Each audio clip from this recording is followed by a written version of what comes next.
The Tagbanua people are one of the oldest ethnic groups in the Philippines and can be mainly found in central and northern Palawan.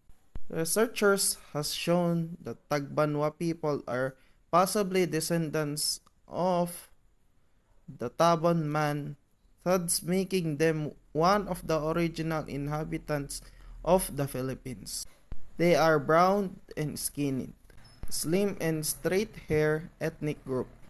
There are two major classifications based on the geographical location where they can be found.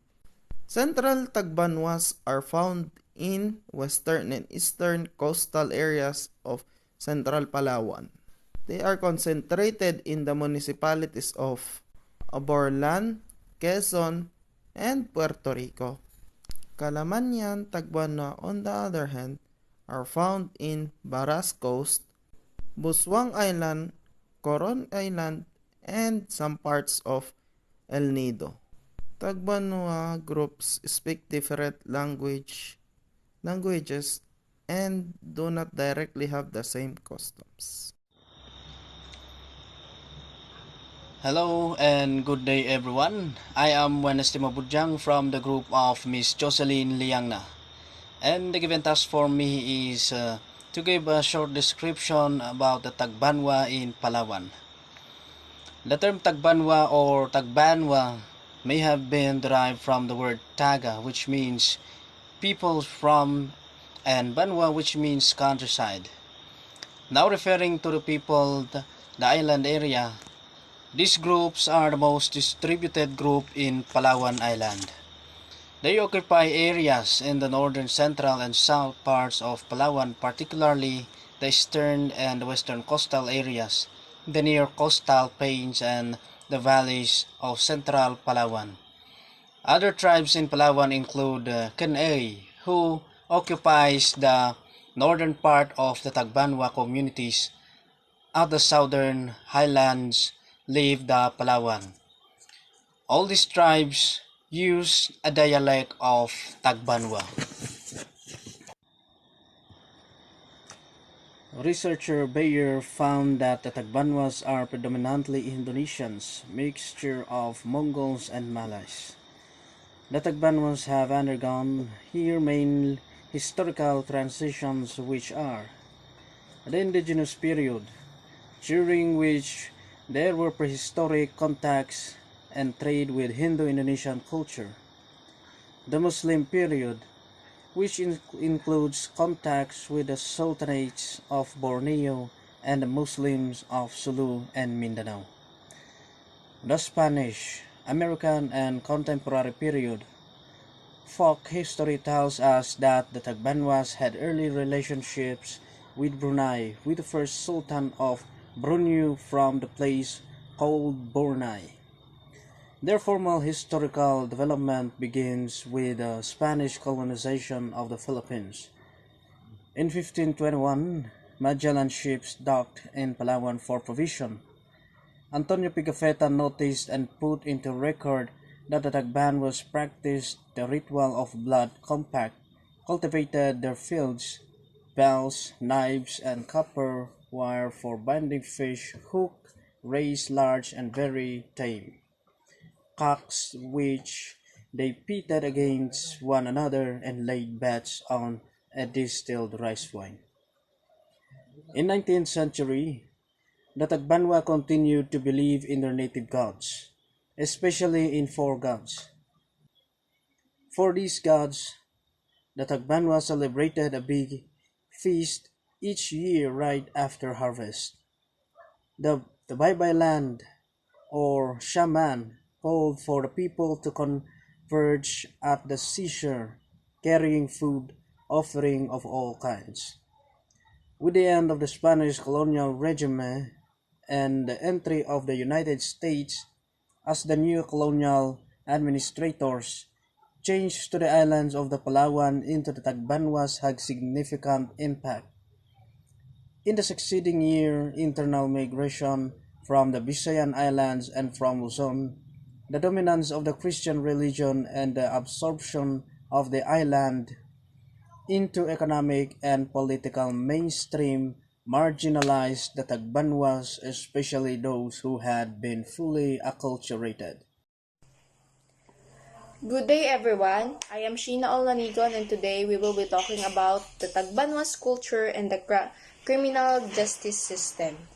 Okay, so the Tagbanwas are considered as the most widely distributed ethnic group in Palawan Island. They plant rice mainly for its ritual significance such as the pagdidiwata, as well as the kamote, corn, taro, millet, and cassava. They are also famous for their beautifully crafted body accessories. Their combs, bracelet, necklaces, and anklets are usually made of wood, beads, brass, and copper.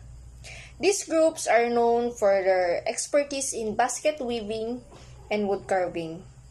They are self-sufficient, supplementing their needs by hunting, fishing, and industrial arts. So, the following images are shown are the samples of the products of the Tagbanwas in their farming, such as taro, cassava, rice, corn, millet, and the sweet potato or known as kamote.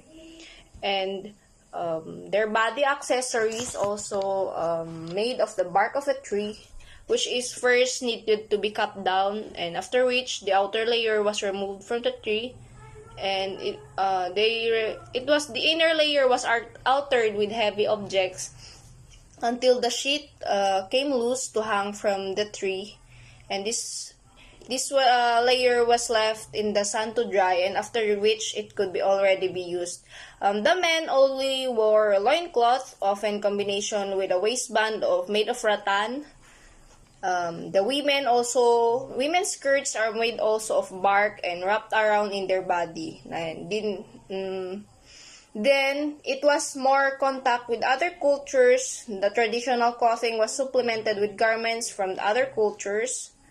And women now wear clothes, jewelry with many colors, and the men, on the other hand, they remain wearing their G-strings while working on land and sea. But for now, as the Westerns have influenced us, they are slowly replacing the traditional clothing with Western clothing. Moving on to the Tagbanwa social culture. The Tagbanwa society is composed of autonomous villages recognizing the ethnic leader, the Masikampu. The Ginoo are the community leaders that rule according to their extensive knowledge of customary law and possession of supernaturally powerful heirlooms. The villages are part of the national system of local administration, and the traditional social order distinguishes between the high blood, low blood, and in the past, slaves are all called uripen. As mentioned earlier, the Tagbanwas are good at wood carving and basket weaving. And one of the traditions of the Tagbanwas is to manufacture basket, which they are very proficient. And the baskets are used for harvesting, decorated with different designs, and the basket are made out of two colors of bamboo, which makes the design very unique. They also make baskets for different purposes, such as the conical baskets and the rice baskets. And besides the baskets, beautiful animal sculptures from wood are also made as well. Oftenly, this is blackened wood. The animals have ceremonial purpose, namely contact with spirits in various rituals. Also, there are figurines used as toys for children. And as shown in the PowerPoint, the wooden sculptures or wooden carvings of the Tagbanwas, as well as their basket weaving, and which is also very unique.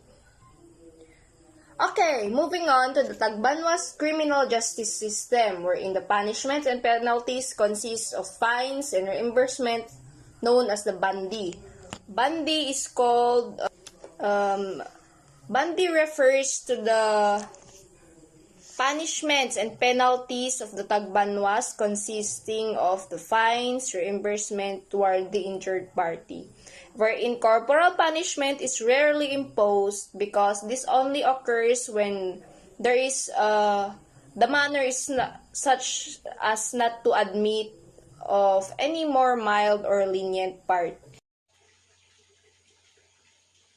Crimes in Tagbanua. Murder crime, punishable with fine or blood money not exceeding 500 bandi, the equivalent of 50 pesos. If the murderer has no sufficient means to pay the entire amount of the fine, the relatives of the deceased have the right to avenge themselves upon the murderer or any of the relatives. If the fine is paid, the delinquent become free or peril, but must pay back to each of his family the amount which they lent to him.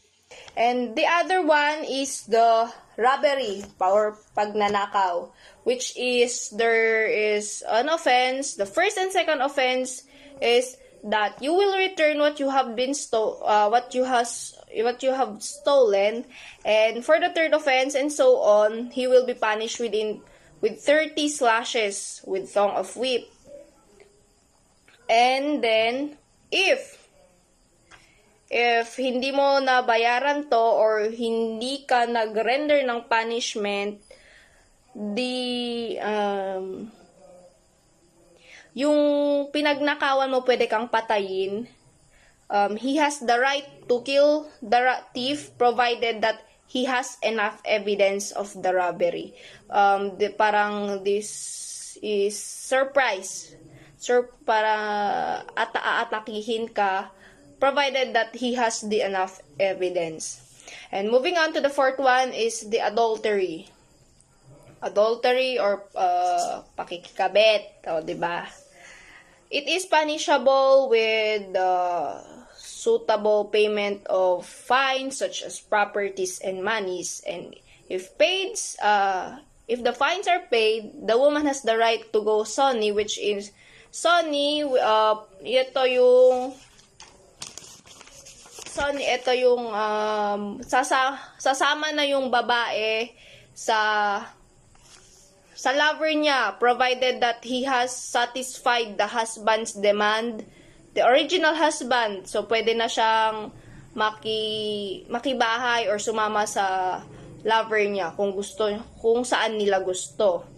And lastly is the drunkenness with disorderly conduct. So the punishment of this is the tying the culprit to one post of their house until he has recovered his mental balance. So, diba? Sana ganito lahat para naman baka siguro matakot na yung mga artek dyan. Then, the council elders will assess some further punishment with an end of view that he will not repeat his acts.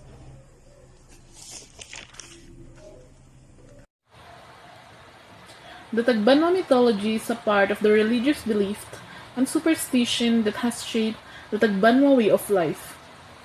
It shares certain similarities with that of other ethnic groups in the Philippines, such as in the belief in heaven, hell, and human soul. Mangindusa or Nagabakaban is one of the major god who has the highest ranking deity who lives in Awan-Awan, the region beyond the langit. They have also the Diwatas, who control the rain, and other deities like Taliakad, the Watcher, who guards the vine bridge called Balugu. They have also Tagbanua rituals, which the Lambay. This is held 2 times a year.